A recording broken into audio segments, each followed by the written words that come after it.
This is not something I've done before where I can't see people's faces.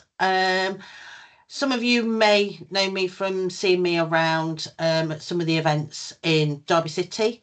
So my name's Tracy. I'm a dementia advisor and I work for the Alzheimer's Society. We are the Derby City Dementia Support Service for anybody who's had a diagnosis, but also anybody who's also has a memory decline. So even if they just have a little issue with the memory, we're here to support them. You know what? This is really unnerving, not being able to see anybody. It's like I'm just talking to a blank screen. So I do apologise. So part of the Derby City Dementia Support Service, we help people as soon as they've had their diagnosis from the Memory Assessment Clinic. We get referrals through from them. We also get referrals through from doctor's surgeries, social prescribers. Anybody can actually refer into us. They can do self-referrals. Sorry, it's really unnerving, this is not being able to see anybody. I've worked at the I'll put my City... camera on, Tracy, then at least you can see me a little bit. At least I'm talking to somebody. There you go. It's really weird. I do apologise. That's okay. Don't worry. I know how strange it can be. Thank you. Sorry, is there a reason why everybody has to have their camera off? Sorry. I believe it was something to do with data protection. Yeah, we're going to upload this onto our website afterwards. So we want to make sure that that can be there for quite a while. And we don't want to need to check in with people or people to withdraw the consent at a later time and then we have to take it off. So thank you for that. But yeah, I'll stay on if that's okay. Sorry, that's just me. I just find it really strange that nobody's here. I probably would recognise some of your faces if I could see them, obviously. But yeah, so part of the Derby City Dementia Support Service, anybody within Derby City, we also run groups in and around the city. So from music groups to quiz groups, craft groups. We'd also do a walking group for the working age people with diagnosis. That one's on a Saturday, which is great. We can help with all sorts of inquiries with the carers, especially. So they struggle quite a lot sometimes caring for their loved ones. So if they need help and support with things like attendance allowance, we will actually go out and do a home visit. Council tax reduction, we help with those as well. And blue badges, because sometimes we find that being able to find the right wording to put onto these forms, people struggle a little bit. So that is something that our service will help and support with. We're there to just be a listening ear sometimes, because sometimes that's all the carers need. They just sort of like feel as though they're the bit at the end of the tether, which I suppose everybody else has experienced that. And if they just have someone to chat to and talk through sort of like what's going on with their loved one, we're more than happy to be just a listening ear. Has anybody got any questions? Sorry, I just feel as though I'm waffling. Has anybody got any questions they'd like to ask? And then hopefully we can just go from there. So I was just thinking, Tracy, how do people get in touch with you? How does someone come to your service and at what point? Can you tell I've not done this kind of thing very often? So we have a referral form, which I can send over to Nikki and she can email out to everybody. You can just send it to, there's an email address on the actual form itself. I can tell you now, but I don't know if you've got time to write it down. We also have a landline contact number, which if you want to make a note, it's 01332 497 640. When we changed over from Making Space to the Alzheimer's, that was the one thing we insisted on, is that we kept the same numbers. Turnaround 72 hours for a referral. So you can give us a call. If we have capacity at the time, as soon as the referral comes in, we can get in touch with the people straight away. we don't like to keep people hanging on for too long, because obviously they've got their own issues, haven't they? And they just need that help and support straight away. So with referrals, we're not one of these organisations where we've had one conversation with you, that's it, bye. We can have people open for the duration of their life. However long they need us for, we're always there for them. A bit like every other service, really, isn't it? You know, if they want us, we're there. We can help them. We do go to the Dementia Hub at the Dovedale. I don't know if anybody else goes. I know Nikki goes to that one. So we're always out and about at events. Got our store with our big tablecloth on with information. If people want a private chat with us when they meet us, we can always find a room where we can go and have a chat with somebody. Any other questions? Sorry, come on, Nick. So, so I'm just going to recap. If you're a professional, there's a referral form. If you're a person with some memory loss or the carer, you can give that number a ring, or you can catch you at lots of the events. I mean, I saw you on Saturday at the Museum of Making. You're out and about a lot, but the Dementia Hub is through the Dovedale unit is one where you are every month, aren't you? Somebody's present at the Dementia Hub, so the public can approach you and you are accessible. And once they come onto your service, you will talk to them, and see what they need, and then you'll continuous contact with them for the whole of their lives, for the rest of their lives, for whatever that might look like.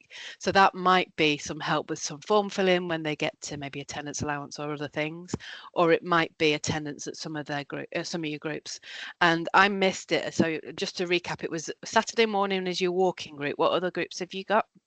So we do a musical memories group, which is the fourth Monday of the month, which is absolutely, I love that group. It's my favourite. It's fantastic. So people, your musical memories sort of like you gain them from the age of 10 to 30. So we tend to play music, not so much the 40s, but we play a lot of 50s, 60s, 70s. And we have people there who are non-verbal. They hear some of these songs and everything. It's so emotive, and they're just singing along. And it's just fantastic to see people who would not normally converse with their loved ones smiling and singing and just having their best time, basically. It's really, really good. We do a craft group at the Dovedale. Oh, is there a booking arrangement for the Dementia Hub that was asked there? Yep. So yeah, the Dovedale, you can actually book through the Dovedale itself. We can get an email address to you if that's something that you'd like to do. With the groups, ideally, we do like people to book on just in case something happens, and then we can ring everybody if the group needs to be cancelled. But 9 times out of 10, people don't. They just turn up, and when you're trying to get somebody ready in the morning, it's not that easy. So the last thing they do is try and remember is to book onto a group. So the walking group is at Elveston Castle. That's always the first Saturday of the month. We always have access to the library. So if you want to walk, you can. If you don't, depending on the weather.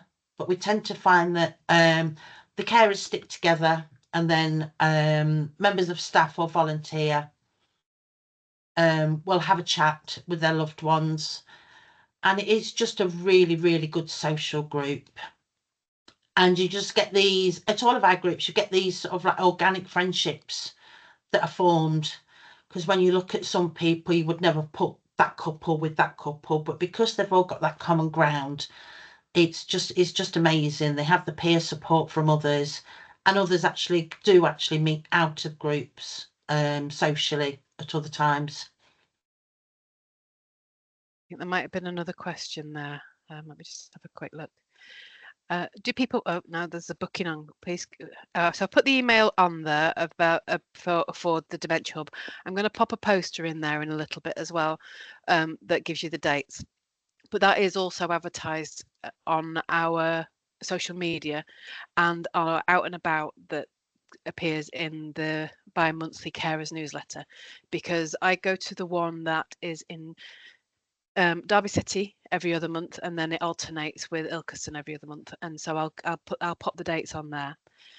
Where is the Saturday walkabout? You said Elveston Castle, didn't you? Yeah, that's Elveston Castle. We are just finalising our schedule. We do a schedule every 3 months with all of the groups that we have.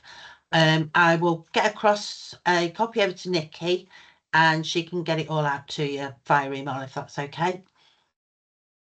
I will also add a referral form and one of our service leaflets. So there's all the contact details, there's our email address, and anything else.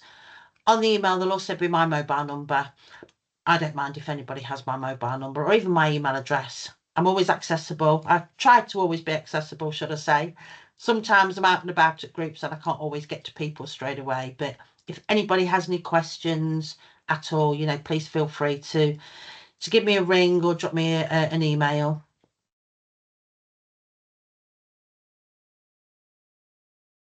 I really should put my mic on before I start talking.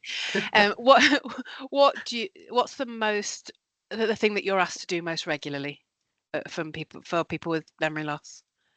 So I think at the moment the main thing is attendance allowance, which it's a tricky one.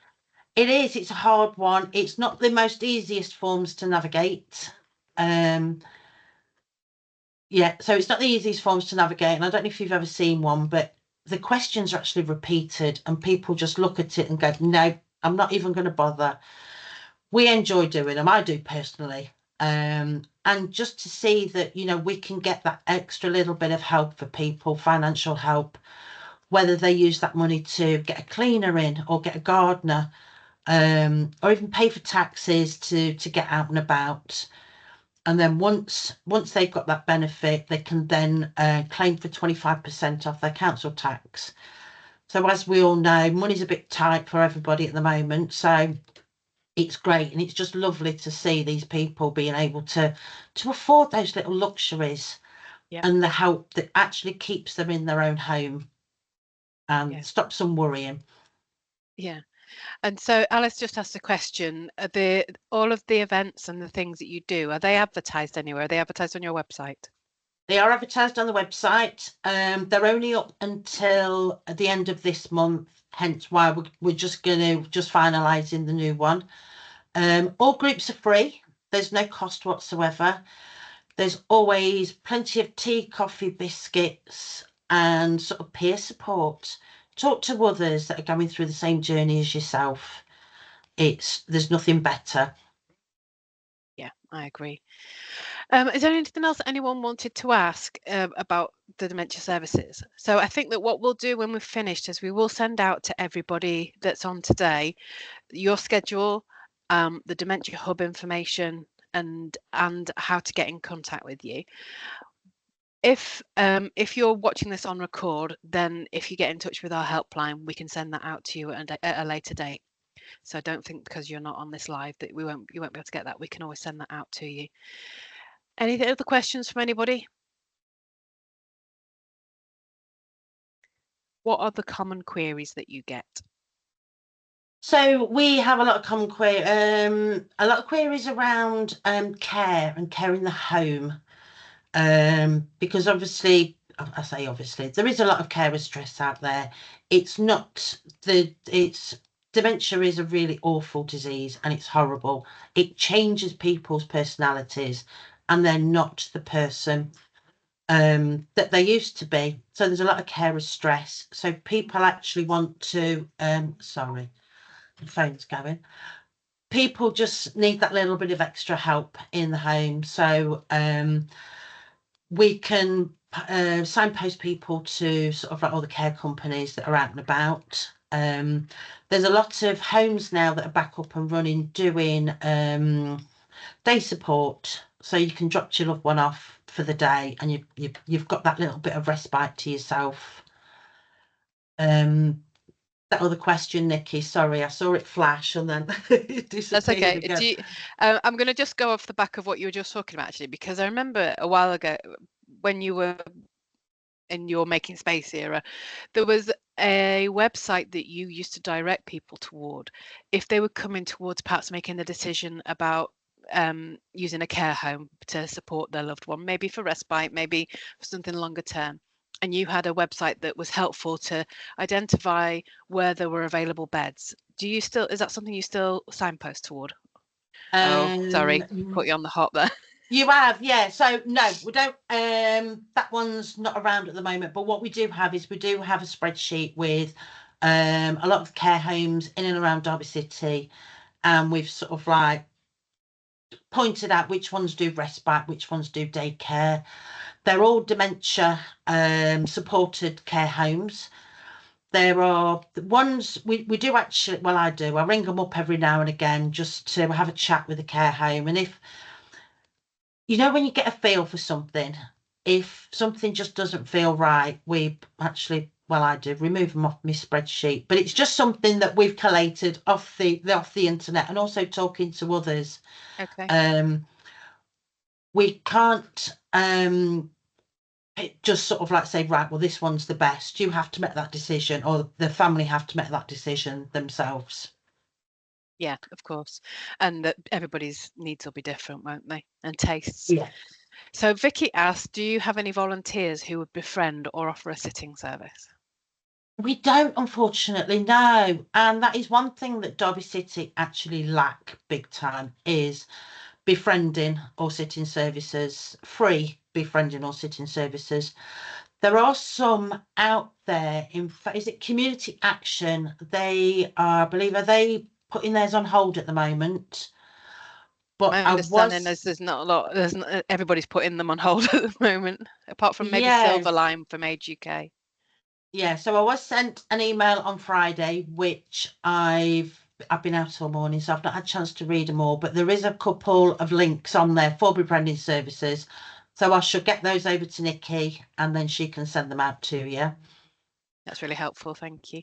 So the next one from Deborah is there any advice you can give about when somebody with dementia might be too unsafe to remain in the home alone, especially when not recognising their diagnosis?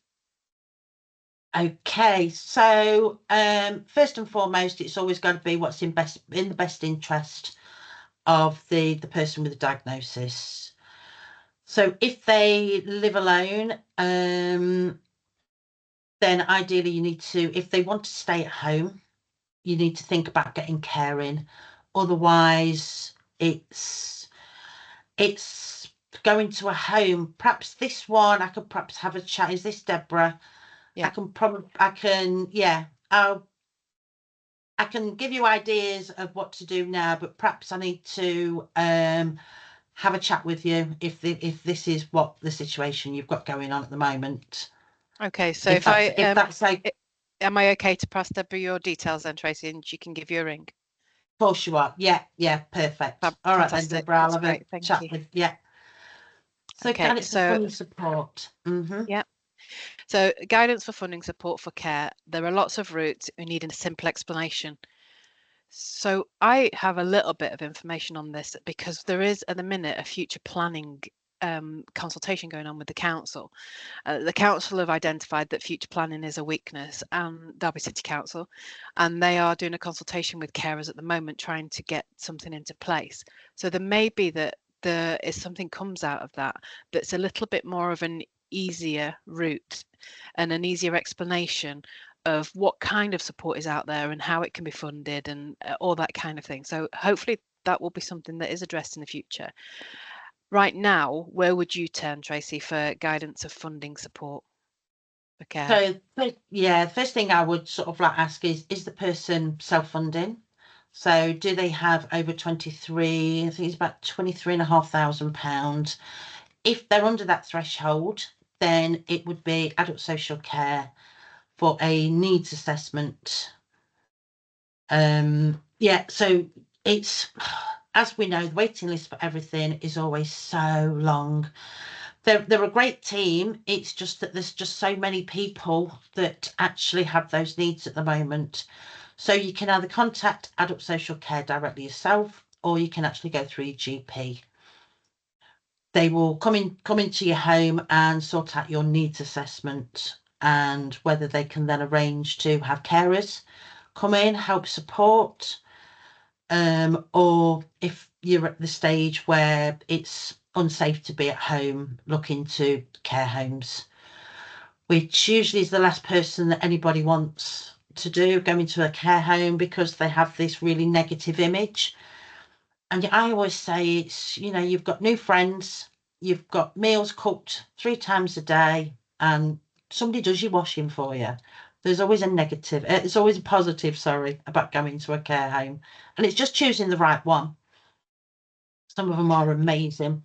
And I'm guessing with what you were just saying there about the delay, and there's a £23,500 threshold, that perhaps there's potential for ringing adult social care before you get to that absolute.